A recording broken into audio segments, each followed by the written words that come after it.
Cet épisode est une présentation d'Intact Assurance. Bienvenue à ce dernier épisode de la saison de Custom Tour. Aujourd'hui, JP nous parle d'un de ses essais de la moto BMW. Et pour terminer, on a aussi les produits Can-Am électriques, donc la moto. Et ça commence maintenant. Cette émission vous est présentée par le Groupe Content.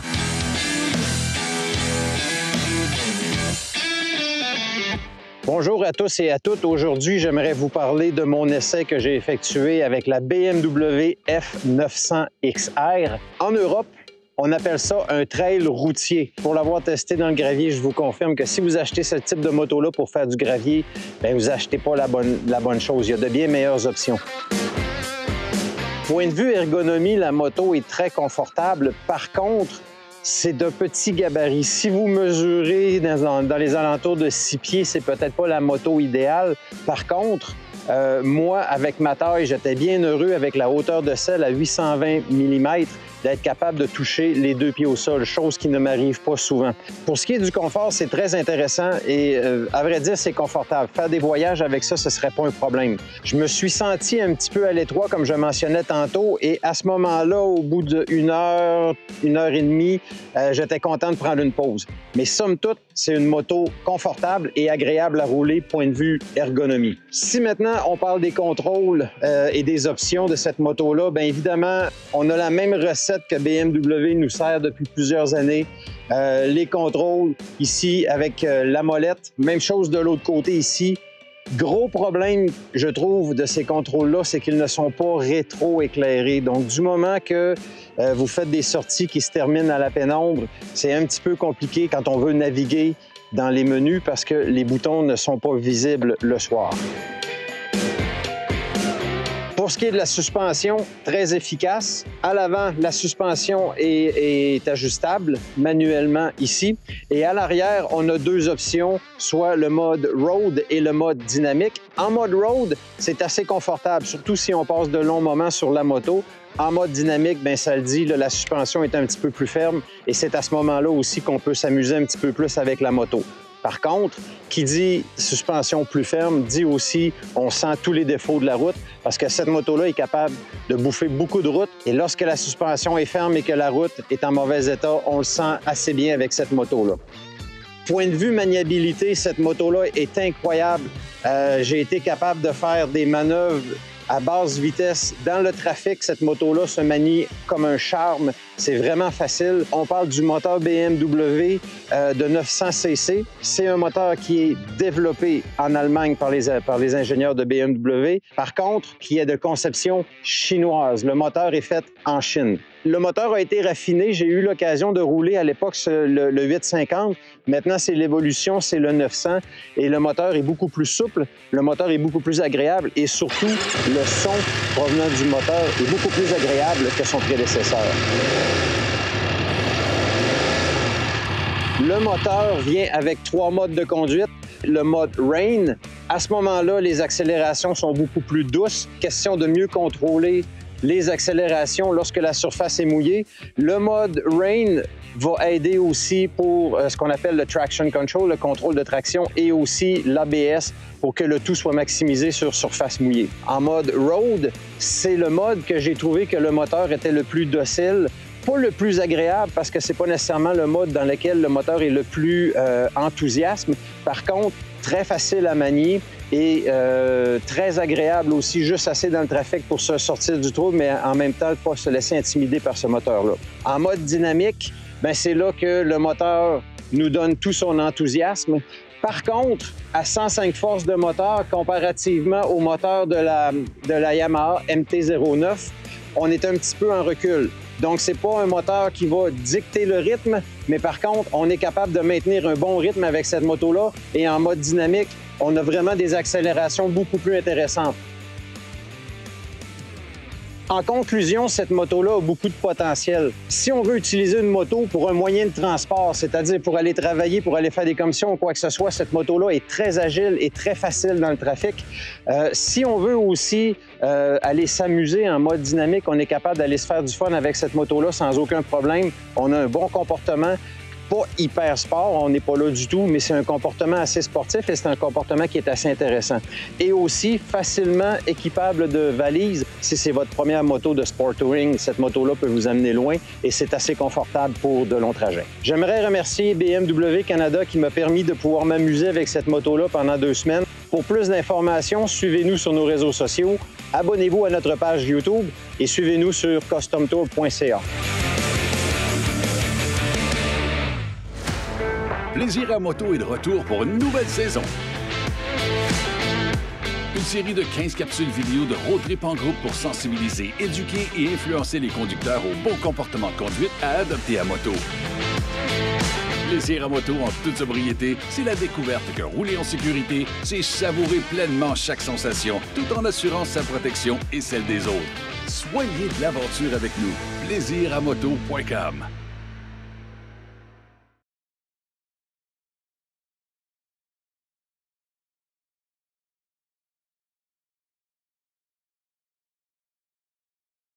Aujourd'hui, on parle d'une moto qui n'a plus nécessairement besoin de présentation, la Honda Goldwing. Ça fait depuis 1975 qu'elle fait partie du paysage motocycliste et Honda l'amène en version 50e anniversaire. Au niveau du design, on le sait depuis cette dernière génération, on a vraiment un beau design très profilé qui donne une belle gueule à la moto. Et pour le 50e anniversaire, on a 2 coloris disponibles. Donc, on a le côté Bourgogne avec des touches de doré et celle vraiment très dorée. On le sait depuis le début, c'est une touche de couleur or qu'on apprécie beaucoup sur les Honda Goldwing. Motorisation n'a plus non plus besoin de présentation, mais quand même quelques chiffres techniques. On parle d'un gros 6 cylindres à plat de 1833 cc qui délivre pas moins de 126 chevaux et 125 livres-pieds de couple.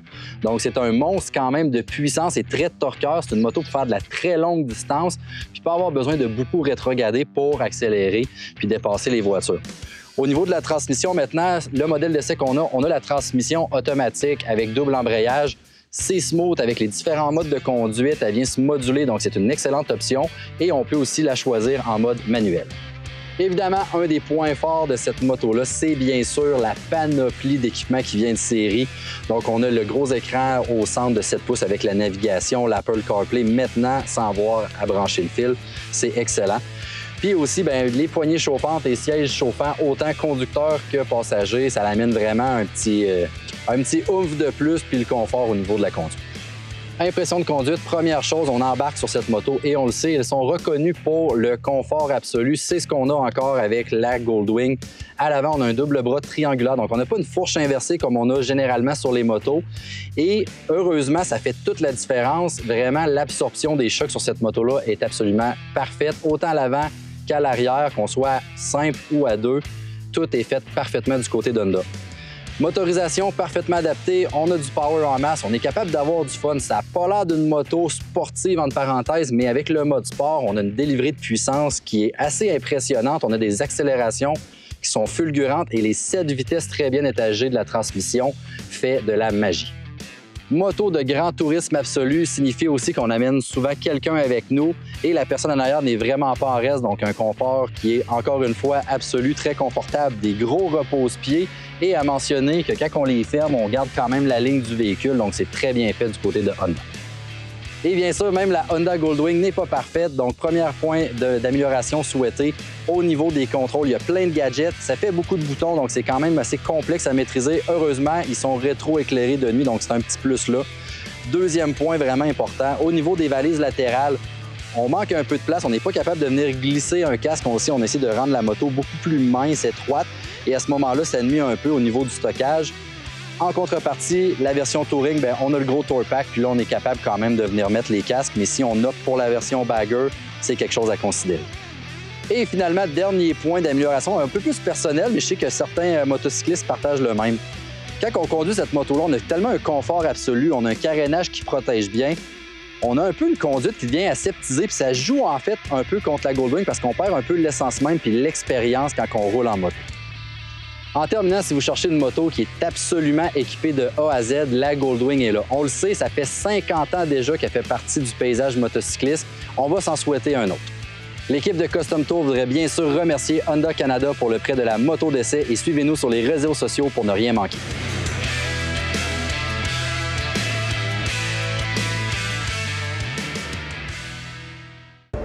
Depuis toujours, les innovations CKX sont dictées par la nature. C'est la richesse de notre territoire qui nous inspire. Notre terrain de création se rythme au changement des saisons, dessinant de nouveaux horizons. Parce que l'immensité du paysage est à explorer au-delà de l'hiver, CKX présente son tout premier casque conçu pour la moto-aventure, le Atlas. Ventilation optimale, configuration rapide, sans outils, palette extensible multiposition. Grâce à la polyvalence du casque Atlas de CKX, passer des routes asphaltées aux sentiers forestiers n'aura jamais été aussi instinctif. Explorez votre territoire. Roulez à votre rythme. Choisissez l'aventure sans frontières.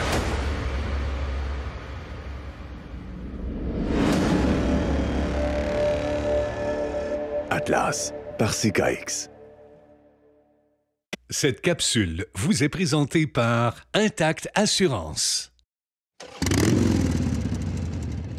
Aujourd'hui, on est en direct de CF Moto Canada pour venir chercher la toute nouvelle 2026 675 NK.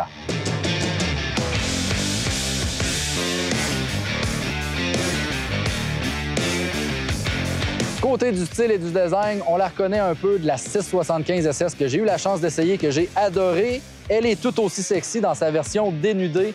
Bien sûr, on fait appel à la même mécanique, donc un 3 cylindres en ligne, 675 cc. On parle de 95 chevaux, 52 livres-pieds de couple.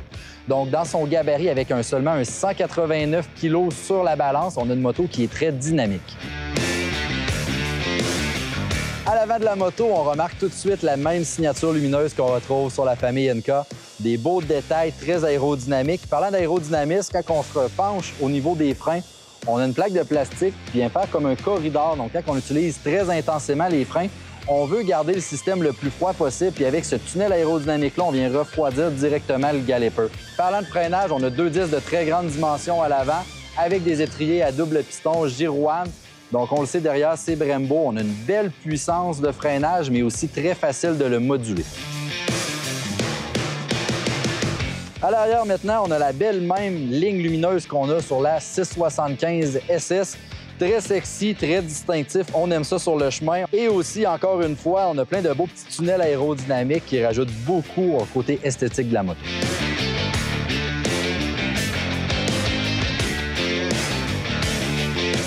Les impressions de conduite maintenant, la mécanique est tout simplement jouissive sur cette moto-là. On a un beau son enivrant avec le pot d'échappement qui est en aluminium brossé dessous.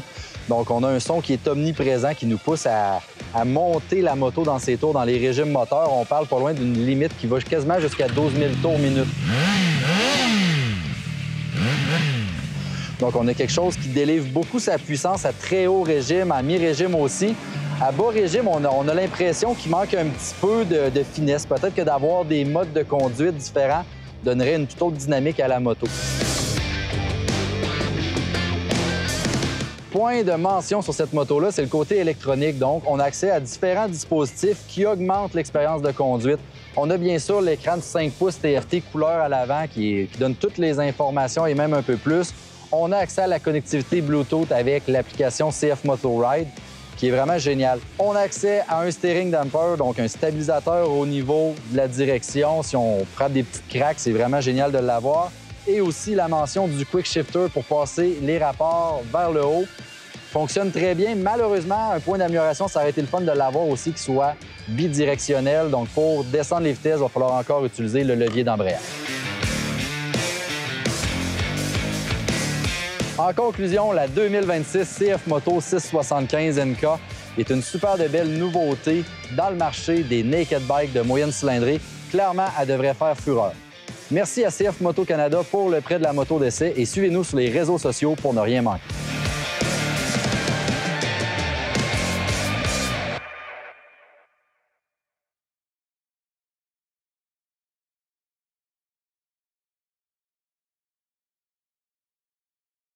Si, comme moi, vous passez beaucoup de temps sur la route, que ce soit en véhicule automobile ou encore sur moto, et que vous faites attention à ce que vous faites, à ce que vous circulez, vous allez alors contrôler votre environnement. À moto, plus ça va, plus les distractions sont là. Souvent, on va avoir des tablettes, on va avoir des gros GPS, on va avoir le téléphone. Pour éviter nous-mêmes de se mettre dans le trouble et de rester focusé sur ce qu'on fait quand on pilote une moto, prenez le temps avant le départ de configurer vos équipements, que ce soit le GPS, que ce soit le téléphone, que ce soit votre musique. Oui, OK, on peut tout connecter ensemble, on a accès avec les roulettes, avec les sous-menus rentrés et contrôler notre musique, mais de grâce, donnez-vous une chance. On sait, la moto, ça demande une vivacité d'esprit plus que lorsqu'on conduit une voiture ou un camion. Donc, quand on est assis sur notre moto, on focus sur le pilotage. Prenez le temps avant de partir, on ajuste nos GPS, on a déjà nos trajectoires de télécharger, on a déjà nos destinations qui sont configurées. Même chose pour le téléphone, on prépare notre playlist avant même de partir pour que lorsque l'on pilote, on focus sur le pilotage de la moto et non pas sur les distractions.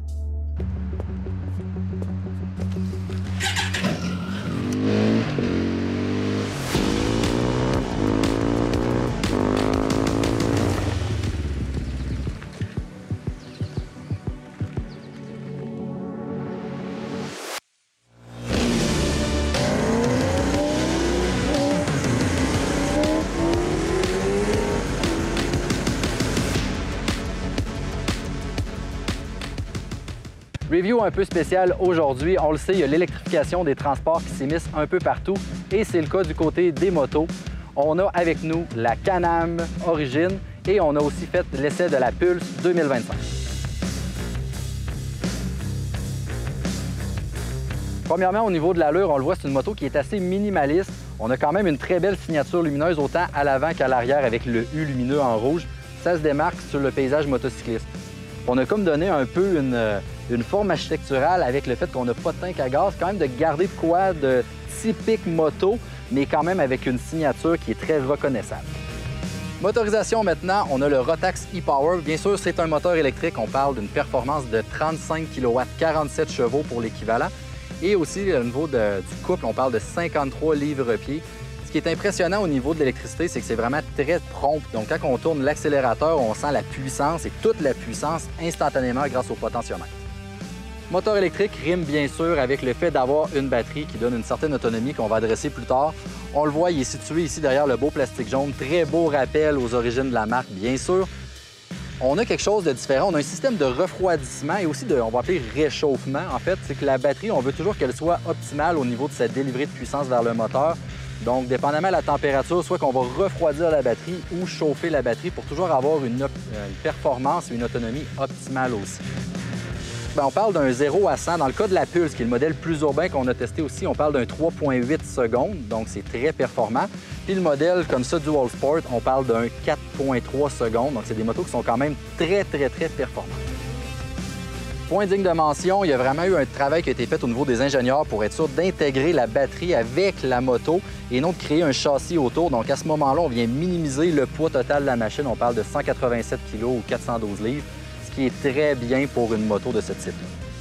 Maintenant, la question qui tue, la fameuse autonomie. Can-Am ont annoncé en fait 2 autonomies en fonction du modèle. Dans ce cas-ci, on va parler exclusivement de la Origin, donc la Dual Sport. Ils ont affiché un 145 km d'autonomie dans le meilleur des cas, donc un poids de pilote réduit qui n'est pas mon cas. Probablement tout à des vitesses assez réduites avec beaucoup de régénération et surtout le mode éco. Donc il parle plus d'un 115 en mode combiné là, qui est comme un cycle standard avec de la ville, la route secondaire, puis de l'autoroute. Quand on roule la moto, il faut toujours regarder un œil sur l'autonomie. C'est quand même difficile à jauger. Donc si on se met sur le mode off-road plus, d'avoir pleine délivrée de puissance, faire beaucoup d'accélération, pas beaucoup de régénération, c'est là qu'on va diminuer beaucoup l'autonomie. Donc, dans un mode hors route, qu'on fait un 30 km pour se rendre dans notre terrain privilégié, on s'amuse, on revient, il faut quand même toujours garder ça en tête. Puis des fois, l'autonomie, on parle d'un 115, bien, des fois, elle finit peut-être à 75-80 si on pousse quand même beaucoup la machine. La régénération, en fait, c'est un peu comme le frein moteur. Donc, au lieu de décompresser, ce qu'on va faire, on va pouvoir tourner la poignée par en avant, puis on va utiliser en fait le moteur qui va devenir un peu comme un alternateur. On va régénérer de l'électricité vers la batterie et tout ça en freinant la mécanique, donc on minimise l'action des freins. En plus, on a un mode reculon, donc tout simplement de tenir le bouton de démarrage, puis à ce moment-là, bien, on va pouvoir reculer la moto. C'est la magie du moteur électrique. Point de mention aussi au niveau de la recharge, bien sûr, on parlait de l'autonomie. Pour le recharger, on passe de 20 à 80 % de la charge en l'espace de 50 minutes avec une prise de niveau 2. Puis si on est à la maison et on n'a pas envie de payer pour l'installation d'une prise murale très dispendieuse, on peut y aller avec tout simplement un chargeur dans le 120 volts. Puis à ce moment-là, on parle d'à peu près 3 heures là, dans la nuit pour la recharger. Un élément mécanique digne de mention, c'est vraiment au niveau de la chaîne à l'arrière. On a un boîtier qui est complètement fermé, puis la chaîne, elle baigne dans l'huile avec un ajusteur complètement automatique. Donc, vraiment un entretien qui est minimal et en plus, ça vient contribuer à l'aspect silence du roulement de la moto. Du côté des suspensions, on fait appel à la compagnie KYB. Donc, on a un beau 10 pouces de débattement autant à l'avant qu'à l'arrière. Malheureusement, à l'avant, c'est pas ajustable. C'est quand même une belle calibration d'origine, mais on aimerait un petit peu plus de fermeté dans le cas qu'on est un peu plus costaud. À l'arrière, c'est entièrement ajustable. Diamètre de roue 21, 18 à l'arrière, parfait pour la vocation hors route. Puis on a des Dunlop D605, des pneus qui sont assez agressifs pour la hors route. On en perd un peu sur la route, mais c'est correct. Les impressions de conduite, premièrement, c'est une moto qui est très compacte, très étroite. Oui, on est quand même assez haut avec la hauteur de selle, ce qui donne aussi une garde au sol de 11 pouces, mais malgré tout, le centre de gravité est assez bas, donc très maniable. On a un peu d'adaptation au début quand on commence à la conduire, puisque la puissance est vraiment instantanée. Il n'y a pas d'embrayage. Donc, dans certaines situations hors route, on perd un peu notre nord, on va le dire comme ça. La puissance est vraiment linéaire puis est au rendez-vous. C'est vraiment le fun de rouler. Puis surtout, ça amène un aspect qui est différent, c'est le silence. Habituellement, on entend toujours un moteur thermique, du bruit, c'est enivrant. Là, on a vraiment une autre perception de faire de la moto, surtout quand on tombe dans un mode hors route, qu'on a des vitesses réduites, puis on peut vraiment apprécier l'environnement autour de soi. Pour la route, c'est définitivement la pulse qui est parfaite. Sa calibration est vraiment optimale pour dévorer les courbes. On est plus bas, les pneumatiques, les suspensions sont vraiment calibrées là. À l'inverse, au niveau de l'Origin, on a une moto qui est double usage. Personnellement, je trouve qu'elle est même un petit peu plus orientée vers le hors-route, puis ça correspond un peu plus à mon ADN de rider. Les points d'amélioration, tout d'abord, le prix de détail qui frôle les 20 000 ça va sûrement en refroidir quelques-uns quand même. Et en plus, à ce prix-là, on n'a pas de siège passager, donc un autre 500 $ à prévoir si tu veux amener quelqu'un avec toi. Deuxième point, la finition puis l'exposition de certains filages. On le voit dans les images, il y a certaines zones des connecteurs qui sont très facilement, on va dire, face aux éclaboussures, surtout quand on tombe dans un mode hors route. Donc, on aimerait ça une qualité de finition un petit peu plus poussée de ce côté-là. L'autre chose, on a un petit coffre ici sur le dessus qui permet de venir mettre son cellulaire. Malheureusement, il n'est pas verrouillable, donc n'oubliez pas, votre cellulaire, il n'y a pas de zones qui sont verrouillées dessus pour laisser certains effets personnels. D'ailleurs, aussi, les qualités de finition de certains plastiques, comme ce couvercle-là, on voit qu'il est assez facilement égratignable, donc on se demande ce que ça va faire après quelques années d'utilisation. Et dernier point, on a seulement l'Apple CarPlay, donc si on est du côté de l'Android, il va falloir attendre encore quelques années pour avoir accès au plein écran et toutes les fonctionnalités du gros écran tactile de 10 pouces et quart. Ce qui est le fun, c'est qu'on a vraiment accès aux différents modes de conduite très facilement. On peut jouer avec la régénération, les différents paramètres. On a aussi différentes statistiques. On peut se connecter via l'application BRP Go aussi pour avoir accès à la navigation, avec le CarPlay aussi. On peut faire jouer de la musique. Donc vraiment, l'environnement, la connectivité de cette moto-là est excellente grâce à l'écran. En conclusion, malgré ces quelques bémols, la Can-Am Origin et Pulse 2025 combine parfaitement la performance, la polyvalence, tout en offrant une expérience de conduite aussi agréable sur route que tout terrain. On voudrait remercier Can-Am pour le prêt des unités d'essai et n'hésitez pas à nous suivre sur les réseaux sociaux pour ne rien manquer. Une émission très variée qui met fin à cette saison de moto du côté de Custom Tour. En terminant, merci encore de nous suivre et on se revoit l'année prochaine. Cet épisode vous a été présenté par Intact Assurance. Le groupe Content.